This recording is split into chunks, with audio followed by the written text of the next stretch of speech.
మన ప్రభు అయిన యేసుక్రీస్తు నామంలో మీ అందరికీ నా హృదయపూర్వకమైన వందనాలు. దేవుడి దినమంతా మీకు తోడై ఉండి మిమ్మల్ని ఆశీర్వదించి కాపాడును గాక. పరిశుద్ధ గ్రంథంలో నుండి సమూయేలు రాసిన 2వ గ్రంథం 2వ అధ్యాయం 1వ వాక్యాన్ని నేను చదువుతా ఉన్నాను. మీ పరిశుద్ధ గ్రంథమైన బైబిల్ తెరచి చూడండి. ఇది జరిగిన తరువాత యూదా పట్టణములోనికి నేను పోదునా అని దావీదు యెహోవా యొద్ద విచారణ చేయగా పోవచ్చునని యెహోవా అతనికి సెలవిచ్చెను. పరిశుద్ధ గ్రంథంలో చక్కగా రాయబడిన మాట ఏంటంటే, దావీదు యూదా పట్టణంలోనికి వెళ్ళాలి అని దేవుని యొద్దకు వెళ్ళి ఓ చిన్న ప్రార్థన చేస్తున్నాడు. అయ్యా, ఇప్పుడు నేను ఈ పట్టణంలోనికి వెళ్ళుట మంచిదా కాదా? నీ ఆలోచన లేకుండా, నీ అభిప్రాయం లేకుండా నేను ఆ దేశంలోనికి, ఆ పట్టణంలోనికి వెళ్ళుట నాకు మంచిది కాదని తోచుచున్నది కనుక నేను నీ యొద్దకు వచ్చి ఒక చిన్న విచారణ చేస్తున్నాను, నాకు అది తెలియచేయి అని దావీదు దేవుని సన్నిధిలోనికి వెళ్ళి దేవుణ్ణి అడుగుతా ఉన్నాడు. అయ్యా, నేను ఇప్పుడు ఆ పట్టణంలోనికి వెళ్ళుట మంచిదా కాదా అని అడిగితే దేవుడు కూడా చెప్తున్నారండి, దావీదు నీవు ఆ పట్టణంలోనికి వెళ్ళవచ్చు అని దేవుడు చెప్పిన తరువాత ఆ పట్టణంలోనికి వెళ్ళినట్లుగా మనకు కనపడుతుందండి. అంటే దావీదుకున్న ఒక ఆలోచన, ఒక పద్ధతి ఏంటి అంటే, దావీదు దేవుని సన్నిధిలోనికి వెళ్ళి దేవుణ్ణి అడిగి వెళ్ళేవాడు గనుకనే అతడు ఎక్కడికి వెళుతున్నా జయమును చూడగలుగుతున్నాడు, శత్రువుల చేతి నుంచి తప్పించబడుతున్నాడు, జయానికి నాంది పలుకుతున్నాడు. అందుకే దావీదు గురించి లేఖనం అంటుంది, కత్తి బట్టిన కలం బట్టిన అతనికి తిరుగులేని పరిపాలన అండి. ఎందుకంటే దావీదు దేవుని యొద్దకు వెళ్ళి విచారణ చేసేవాడు. ఈ రోజున మనం ఎక్కడికి వెళ్ళాలి అన్నా మనం దేవుని యొద్దకు వెళ్ళి విచారణ చేసి వెళ్ళటం లేదండి. దేవుని యొద్దకు వెళ్ళి దేవునిని అడిగి, అయ్యా నేను ఇది చేస్తే మంచిదా కాదా, నేను ఇక్కడికి వెళుతున్నాను ఇది మంచిదా కాదా, నేను ఇక్కడికి వెళుతున్నాను, నేను ఇది చెయ్యాలి అనుకుంటున్నాను, మరి ఇది మంచిదా కాదా అని మనం అడిగి ఏ రోజు కూడా ముందుకు వేయం. మన ఆలోచన, మన నిర్ణయం, మన ఆలోచన ప్రకారం అడుగులు వేస్తున్నందువలనే, మన నిర్ణయాలు మనం తీసుకుంటున్నందువలనే మనము ఎక్కడికి వెళుతున్నా అపజయానికి నాంది పలుకుతూ వస్తున్నామండి. అపజయానికి మనము నాంది పలుకుతూ అపజయము కలిగిన బాటలు మనం నడిపించబడుతూ వెళుతున్నాం. కారణం ఏంటి అంటే, మనం దేవుని యొద్దకు వెళ్ళి విచారణ చేయక, మనము దేవుని యొద్దకు వెళ్ళి దేవుణ్ణి అడగకపోయినందువలన ఎన్నో ఆటుపోటులు, ఎన్నో అవంతరాలు చూస్తూ వస్తున్నాం. ఈ ఉదయకాల సమయంలో ఒక సేవకుడిగా నేను మీతో చెప్పాలనుకున్న మాట ఏంటంటే, ఈనాటి వరకు దేవుణ్ణి అడగక, దేవుని యొద్దకెళ్ళి విచారణ చేయక, ఆయన ద్వారా వచ్చే సమాధానం కొరకు మనం వేచి చూడక, మన స్వచిత్తం, మన సొంత నిర్ణయాల ప్రకారం అడుగులు వేస్తున్నందువలన ఈనాటి వరకు నష్టపోతూ వస్తున్నామండి.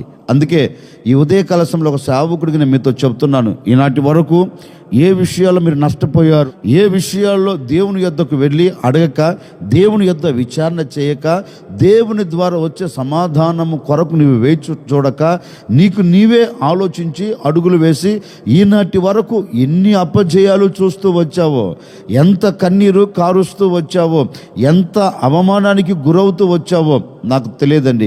ఈ ఉదయకాల సమయంలో నీవు దేవుని పాదాలు పట్టుకొని దేవుని యొద్దకు వెళ్ళి దేవుని యొద్ద నీవు విచారణ చేసి దేవుణ్ణి అడిగి నువ్వు అడుగు బయట పెడితే నిశ్చయముగా నా దేవుడు నీకు జయమును అనుగ్రహించబోతూ ఉన్నాడు. నిశ్చయముగా నా దేవుడు నీకు క్షేమమును దయచేయబోతూ ఉన్నారు. నీవు దేవుని యొద్దకు వెళ్ళి వ్యాపార విషయంలోనైనా, నీ చేతి పని విషయంలోనైనా, నీ చదువుల పరంగానూ, నీ కుటుంబ పరంగానూ నీవు దేవుని యొద్దకు వచ్చి విచారణ చేసి దేవుణ్ణి అడిగి అడుగును బయట పెడితే నీ అడుగులో నా దేవుడు అద్భుతాన్ని కలగచేస్తాడు. నువ్వు వేస్తున్న ప్రతి అడుగులో నా దేవుడు అద్భుతాన్ని సృష్టిస్తాడు. నువ్వు వెళుతున్న ప్రతి మార్గంలో నీకు తోడై ఉండి నిన్ను అంచెలంచెలుగా క్షేమకరమైన చోట నిలబెట్టగలుగుతాడు. ఎందుకు అంటే, నీవు దేవుని యొద్దకు వచ్చి విచారణ చేసావు గనుక ఆయన నిన్ను ఆలోచన చెప్పి నడిపిస్తాడు. ఆయన నీకు ఆలోచన ఇచ్చి క్షేమకరమైన చోటికి నిన్ను తీసుకొని వెళతాడు. అందుకే దావీదు ఎక్కడికి వెళుతూ ఉన్నా, దావీదు ఏ పట్టణములోనికి వెళ్ళాలి అన్నా, దావీదు ఏ శత్రువులతో యుద్ధము చేయాలి అని కంకణము కట్టుకున్నా, దేవుని యొద్దకు వెళ్ళి దేవుని యొద్ద అతడు విచారణ చేసి అడుగు బయట పెట్టేవాడు గనకనే జయమును చూడగలిగాడు, అద్భుతం అనుభవించగలిగాడండి. ఒక సేవకుడిగా ఈ దినాన్ని నేను కూడా మీతో చెప్తున్నాను, ఈ దినము నుండి మీరు దేవుని యొద్ద విచారణ చేసి అడుగు బయట పెట్టగలిగితే, దేవుని యొద్దకు వచ్చి నువ్వు ఏది చేయాలో, నువ్వు ఎక్కడికి వెళ్ళాలో, నువ్వు ఏది ప్రారంభించాలో, నువ్వు ఏమి చేయాలి అనుకున్నావో ప్రతి దాని విషయంలో నీవు దేవుని యొద్దకు వచ్చి దేవునిని అడిగితే ఆయన నీకు ఆలోచన చెబుతాడు. ఆయన నీకు ఆలోచన చెప్పి క్షేమకరమైన చోటికి నువ్వు తీసుకొని వెళుతాడు. గనుక ఈరోజు నువ్వు చేయవలసింది, నువ్వు ఏది చేయాలన్నా దేవుని అడిగి చూడు, దేవుని యొద్ద విచారణ చేసి చూడు, దేవుడు నీకు శ్రేష్టమైన మార్గాన్ని చూపెట్టబోతూ ఉన్నాడు. అందుకే దావీదు అంటారు, నేను నా దేవుని యొద్ద విచారణ చేస్తాను ఏ విషయంలోనైనా. మరి దేవుని యొద్ద ఒక వ్యక్తి విచారణ చేస్తే ఆ వ్యక్తికి ఏం కలుగుతుంది? 34వ కీర్తన 4వ చరణాన్ని చదువుతూ ఉన్నాను. నేను యెహోవా యొద్ద విచారణ చేయగా ఆయన నాకు ఉత్తరం ఇచ్చెను, నాకు కలిగిన భయములన్నిటిలో నుండి ఆయన నన్ను తప్పించెను. దావీదు అంటున్నాడండి, నేను నా దేవుని యొద్దకు వెళ్ళి విచారణ చేయగా ఆయన నాకు ఉత్తరం ఇచ్చాడు, నాకు కలిగిన భయములన్నిటిలో నుండి ఆయన నన్ను తప్పించాడు. దావీదు ఈ మాట ఎందుకు చెప్తున్నారు అంటే, దావీదు చుట్టూ ఒక ఆపద పొంచి ఉందండి. ఒక్క మాటలో చెప్పాలి అంటే, ఆపదలో దావీదు చిక్కబడ్డాడు. ఎంతటి ఆపద అంటే, తన ప్రాణమును విడిచిపెట్టే అంత ఆపద, తనలో నుండి తన ప్రాణము పోయేంత ఆపద. శత్రువుల చేతిలో చిక్కుబడిపోయాడు, శత్రువుల చేతుల్లో బంధించబడిపోయాడు. ఏ క్షణము తన ప్రాణము పోతుందో, ఏ క్షణము భూమిని విడిచిపెట్టి వెళుతాడో అర్థం కాని పరిస్థితులలో దావీదు నిలిచిపోయాడండి. ఇప్పుడు తనని ఒక భయం వెంటాడుతుంది. ఇక నేను బ్రతకలేను, ఇక నేను సమాజంలో ఉండలేను, ఇక నేను సమాజంలో తిరగలేను అనే భయం దావీదును పట్టుకొని పీడిస్తుంది. ఇతనికి కలుగుతున్న ఆ భయమును బట్టి, ఇతని చుట్టుముట్టిన ఆ భయాలను బట్టి అతడు తిన్నగా దేవుని సన్నిధిలోనికి వెళ్ళి దేవుని సన్నిధిలో ఒక చిన్న ప్రార్థన చేస్తున్నాడు. అయ్యా, భయాలు నా చుట్టుముట్టాయి, మరణ భయం నన్ను వెంటాడుతూ ఉంది గనుక ఈ భయములో నుండి, ఈ మరణకరమైన భయములో నుండి నన్ను విడిపించగలిగిన వాడివి నీవే, తప్పించగలిగిన వాడివి నీవే అని దావీదు దేవుని యొద్దకు వెళ్ళి విచారణ చేస్తున్నాడండి. ఈ సమయంలో ఆదుకోగలిగిన దేవుడవు నీవే, ఈ సమయంలో నా చెయ్యి పట్టుకొని నన్ను లేవనెత్తగలిగిన దేవుడవు నీవే, గనుక నేను నీ చేతులకు అప్పగించుకుంటున్నాను అని దేవుని యొద్దకు వెళ్ళి దేవుని యొద్ద ఒక చిన్న ప్రార్థన చేస్తున్నాడు, విచారణ చేస్తున్నాడు. విచారణ చేస్తుంటే ఆకాశం ముందున దేవుడు ఇతని విచారణ, ఇతని ప్రార్థనను విని తిన్నగా అతనికి కలిగిన ఆపదల మధ్యలో నుండి దావీదును తప్పించి క్షేమకరమైన చోట నిలబెట్టాడండి. ఇప్పుడు దావీదు శత్రువుల చేతుల్లోంచి తప్పించబడిన తరువాత, తనకు కలిగిన భయములన్నిటిలోంచి తప్పించబడిన తరువాత ఇప్పుడు ఒక కీర్తన రాస్తూ ఆ కీర్తనలు అంటున్నారు, నేను నా దేవుని యొద్దకు వెళ్ళి విచారణ చేయగా నా దేవుడు నాకు ఉత్తరం ఇచ్చి నాకు కలిగిన భయములన్నిటిలో నుండి నా దేవుడు నన్ను తప్పించను. దావీదు, ఎందుకు నిన్ను తప్పించాడు? నిన్ను వెంటాడుతున్న భయముల్లో నుండి నీకు ఎందుకు విడుదల కలిగింది? నిన్ను వెంటాడుతున్న భయముల్లో నుంచి నువ్వు ఎందుకు తప్పించబడ్డావు అని దావీదుని అడిగితే దావీదు ఒకటి అంటాడు, నాకు ఒక అలవాటు ఉంది. నేను ఏది కలిగినా, నేను ఎక్కడికి వెళ్ళాలి అనుకున్నా, నేను శత్రువులతో పోరాడాలి అనుకున్నా, నేను ఒక పట్టణంలోనికి వెళ్ళాలి అనుకున్నా, నాకు కలిగిన అవంతరాల వలన కావచ్చు, ఆటంకాల వలన కావచ్చు, అపాయాల వలన కావచ్చు, ఏది నాకు కలుగుతున్నా, ఏది నా ముంగిట నిలబడినా నాకు ఒక అలవాటు ఉందయ్యా. ఏ అలవాటు? నేను నా దేవుని సన్నిధిలోనికి వెళ్ళి నా దేవుని సన్నిధిలోని విచారణ చేస్తాను. నాకు కలిగిన వాటన్నిటిని బట్టి, నాకు కలిగిన వాటన్నిటిని బట్టి నేను విచారణ చేస్తే నాకు కలిగిన భయములన్నిటిలో నుండి నా దేవుడు నన్ను తప్పిస్తాడు గనుక నేను నా దేవుని యొద్దకు విచారణ చేస్తాను అంటాడండి. నిజమే, దావీదుకు కలిగిన భయములన్నిటిలో దావీదును విడిపించి తప్పించి క్షేమకరమైన చోట నిలబెట్టిన దేవుడు మరి మనకు కలుగుతున్న భయముల్లో ఎందుకు విడిపించడు? ఈ ఉదయకాల సమయంలో నేను కూడా మీతో చెప్పే మాట ఏంటంటే, ఇంతకాలం భయము నేను ఎందుకు వెంటాడుతుంది? భయాల మధ్యలో ఎందుకు నువ్వు సాగి వెళుతున్నావు? భయాల మధ్యలో ఎందుకు నీవు బంధించబడిపోయావు? ఏ భయములో నుంచి నువ్వు విడుదల పొందలేక, ఏ భయములోంచి నువ్వు తప్పించబడలేక ఎందుకు అలాగే కుప్ప కూలిపోతున్నావు అంటే, నీవు దేవుని యొద్దకు వచ్చి విచారణ చేయలేకపోతూ ఉన్నావు. నీవు దేవుని యొద్దకు వచ్చి అడగలేకపోతూ ఉన్నావు. అయ్యా, నేను చేస్తున్న దానిలో ఈ భయము నన్ను వెంటాడుతూ ఉంది. ఇది చేస్తే బాగుంటుందా, చేయకపోతే బాగోదా అర్థం కాక ఏది ప్రారంభించాలన్నా, ఏది చేయాలన్నా నా గుండెల్లో భయము కలుగుతుందయ్యా. నా కుటుంబం అంతా భయములోనూ నడిపించబడుతుందయ్యా. భయము కలిగిన వ్యక్తులుగా మేము మలచబడిపోతున్నామయ్యా అని నువ్వు దేవుని యొద్దకు వచ్చి విచారణ చేయకపోయినందువలన ఈనాటి వరకు నిన్ను, నీ కుటుంబాన్ని, నీకు కలిగిన సమస్తమును భయము ఆవరించి నిన్ను కృంగదీస్తుంది. ఆ భయముల్లో నుంచి నువ్వు బయటికి రాలేకపోతూ ఉన్నావు. ఓ మాట చెప్పనా, నువ్వు చిన్న వ్యాపారం ప్రారంభించాలన్నా ఈ వ్యాపారం ఆశీర్వదించబడుతుందో లేదో, ఈ వ్యాపారం సాగి వెళుతుందో లేదో అనే ఒక భయముతోనే అడుగులు వేస్తున్నావు. ఒక చేతి పని ప్రారంభించాలన్నా దీంట్లో నష్టం కలుగుతుందేమో, ఒకవేళ ప్రారంభించాను అనుకో ఏమి జరుగుతుందనే భయమే నిన్ను వెంటాడుతూ ఉంది. నీవు ఏది ప్రారంభించాలన్నా, నువ్వు ఏది చెయ్యాలి అన్నా నిన్ను వెంటాడుతుంది ఒక భయం. భయము వెంటాడుతున్నందువలనే ఈ రోజున అడుగులు వేయలేక అలసిపోయి, సొమ్మసిల్లిపోయి, సొక్కిపోయి సతికిలబడిపోతున్నావు. కారణం ఏంటి అంటే, నీవు దేవుని యొద్దకు వచ్చి విచారణ చేయకపోయినందువలన భయముగానే ఉంది నీ ఇంట్లో.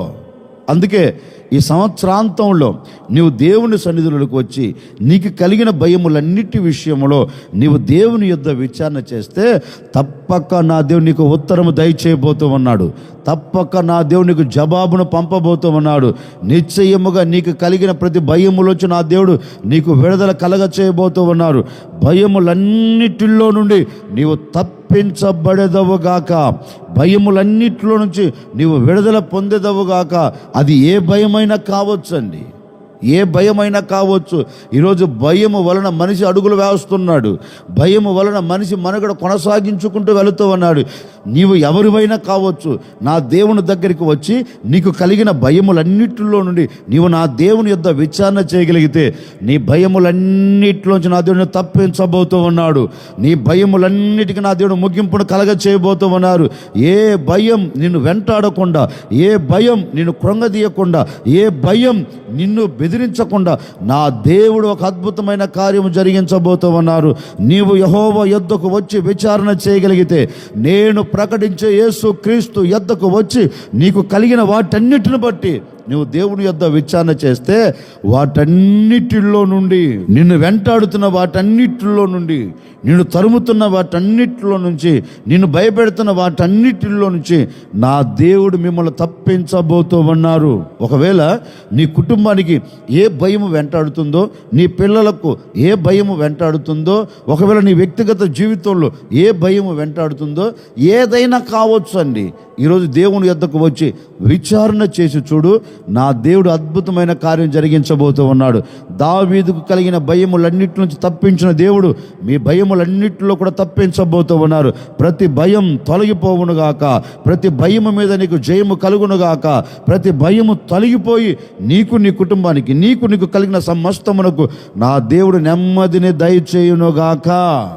ఒకవేళ నీవు ఆర్థిక విషయంలో భయపడుతున్నావో, అనారోగ్య విషయంలో భయపడుతున్నావో, నిరుద్యోగ సమస్య విషయంలో భయపడుతూ ఉన్నావో, లేకపోతే పిల్లల విషయంలో నువ్వు భయపడుతూ ఉన్నావో, ఏ విషయంలో నువ్వు భయపడుతున్నావో నాకు తెలియదండి.